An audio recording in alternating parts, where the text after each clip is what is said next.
Talo fa usi mai le whaafonga i le sao whaapitoa le nei o le Samoa Entertainment TV i le titina e saina leo sa wanga whaasanga i whanau matamaita i Samoa ai o le lalolangi atoa mamoli mawinai le langolango le tātou tunu i le so. Lea ua whaasalau tu sa oina atuai le saunuanga au tu mai le fionga i le minister o tina matamaita i le so. I le silia i le tolu wafea li matamaita i o whanau a onga o tai o matai o ainga o whaulum tanga luenga ia o fiai mo whailotu. Ma le tai o le malo le fionga le pāle mia fia mena o mi mata afa. No mai whaatasi ai i le tai ao na le lai ta talalo i le sao Samoa. I le taua wha le vau malo a tunu o lolangi. Tau fia leo sa wanga whaasanga i tamaita i mawhanau.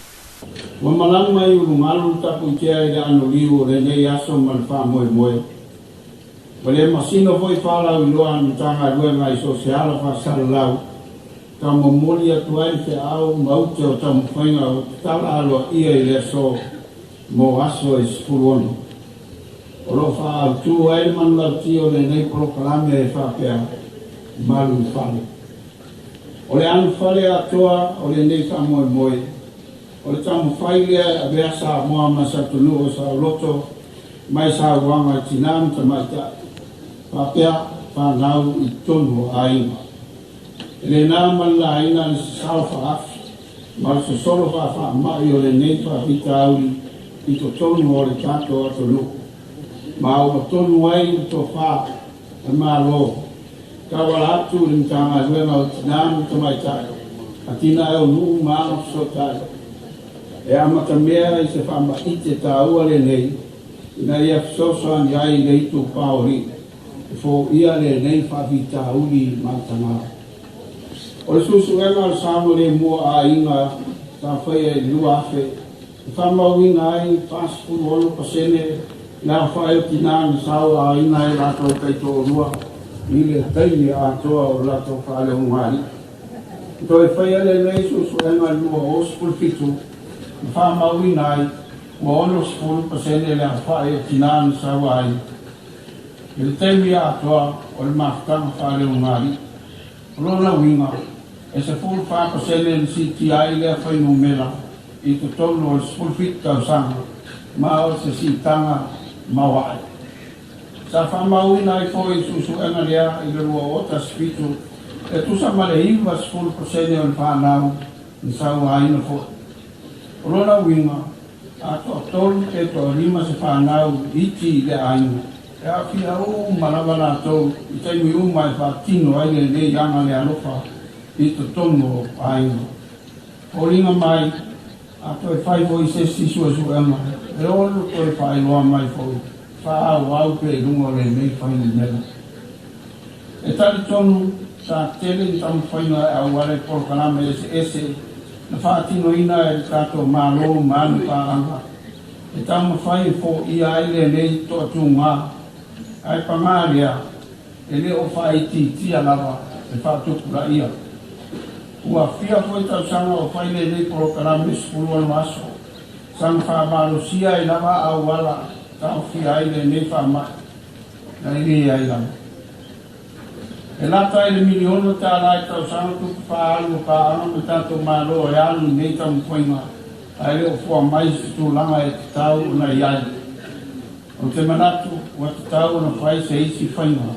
E ese mai lang ningo kese, ka wanga ka loto, ka tususia, a ti fanga, vai ngā loto. Nea tau mafa, semina, o tama, soala pule, ka wan teu, ia, maisi la e, lan piniki, soli lan samsama, ia, ale ora la tau la e iuda. Tato tau sia ia, ole ai ai se suima e lan, o tato filfilia, mo le ne tau sampo. Tamo ai, Ea le manu o lo tato ala mai nei, e ola mahoti le tama e pui na whia ngaina. Ea lo whaamai Samoa, whaamai le atua. O le Samoa le ana manunu mai o tato matua o lango mamu mai atia. E tato te soifua maolai. A o wai le tangata e whia marosi mu whia sili wha o sa wango. A e o le atua e ana le tangata na te le mawhaia o le whaia le mea. Ai se a ua manatu ai o ele tama maritane po ai lava. O loo whaatinonga o nea mionga ma nei sa wanga e te tau le leia ma e toa ai. O le are au ngā na o ai lotu ma alalanga i inga o le atua ai a mio pa a ma mio ma tana whapene. Tamo whainga ma whama itere nei pata ua ai a mata i tonu o tato loto i whale keiko o sa noa e tai tai o sa mira. Manu i whale, oro i aile tama anga malungu, alofa, onu sai, papalpale, malo loto to wha, foe ai o na au aina. Manu i whale, oro i ai tane i aile alofa wha ke riso, manu loto maulalo. E wa ai ai loni to lua e esere au le lei, se paanga te tusa malan whanau, oni o roa tā ua, e whai mata mai o rive lona la o ai, yaso o luma. Maru i whale, o lo teo le whi awatai, ma ta ui le tausiai, ma le tala loa whale a inga, taimi uma, maso uma. O le uku al pese e whapea, ai ai le a inga le alofa, mata mo fia mea uma, fia le uma. Maua ai le file mu, le ai se whaau solo le mea uma, ai ai le alofa i le a inga. Tuma ai o Samoa. E leo le Samoa le tani o whawhitau. Tautua nā lo whale nei tulu, ona le manu lea o lo a inga. Au tātou tararo ia le nei polo kalami whatino mo le skulu ono aso. E una ia ai le te e atu i Samoa i so seanga. O te tuararo atu i tamatane umo Samoa o lo to i lalo popo i le nei winga mawalalo. Lai o tātou tula i mai ma whaisi swinga. Ia mana tua, o le ita o le mai lei al te apolo. A o le mau o le poto, a ita ia e nofo i lalo ma i mawhau. O le uta le vale e tā mau i le mea ua ia manatu i ai. A o le uta le ata mai e te tutu nai uto i mawhau le lei. O a tau no unga o lau tā wanga lea wa i mawhau e whai. O le toa muni le nā, o lo whamitala mai e tuspa ia. O le toa e na te i loa pu lea ma pa foeru na loto, a e leo le wha te tawa i loto. Pai sou sao, ma sou sao. I le fōina o le nei ngase ua sa sao wha asu. Te maa e o Samoa. Malu i whale te mai ta i atu autou. Malu i whale tātou whanau i a autou. Malu i whale no a inga i atu oe. Ia ruka mai le atua sisi ese i atu oe ma. Ia manu tātou loto i whale. Na ia maua Samoa sa tunu tō whire mu. A tātou whalau man whātua. O nisi wahengo tā ua le tātou porokalame o le a wha lau iloa, la whāu, lau lua ai ni tā tusi, ta iala moa o a oma, ma ta ti whanga whātau lawa i tāu whio sa wanga. O le kaualunga o le aso, o whailoa ai lea o le pese, ta iala le nei porokalame, ta iala ai le nei porokalame na tūsia, ma o le a usuia, sa au whai pese lau iloa i Samoa, o le puni ala wha.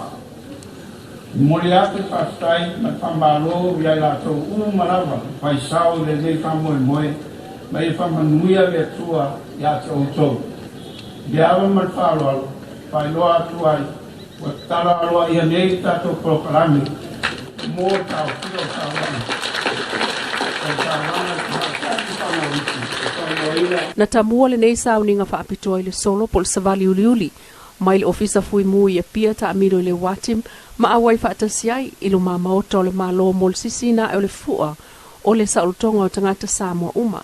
Peta il na saulutonga ele umwhai una maua e se vaenga tele o tinamata maita i ultatu tunu. E pe una mol mawina i wha mongmonga a le to manga mo e pua ngā tia waso uma o le mtanga luenga o leo. Wha pena i foi o se vaenga o na wha mongmonga lea ua wha leo mai ele minister o tinamata maita i le fionga leota laki sio. Ma le tāpenanga ntanga luenga o tinamata maitai a o whaala poptonga tūma o ti wafuai le savali uliuli le so. Le fionga minister o tinamata maitai leota laki sio ma le whaasalawina atu o le nei sao ninga whaapitoa o se sao lau Samoa Entertainment TV I ngā ruenga whaatino le taua te atu I te nām tamaitai, ai o whanau le tātua tunu. Samoa Entertainment TV mai o pia na sa o puponga o nā Samoa, e asa tai au ni alofa le tua, a pasoi.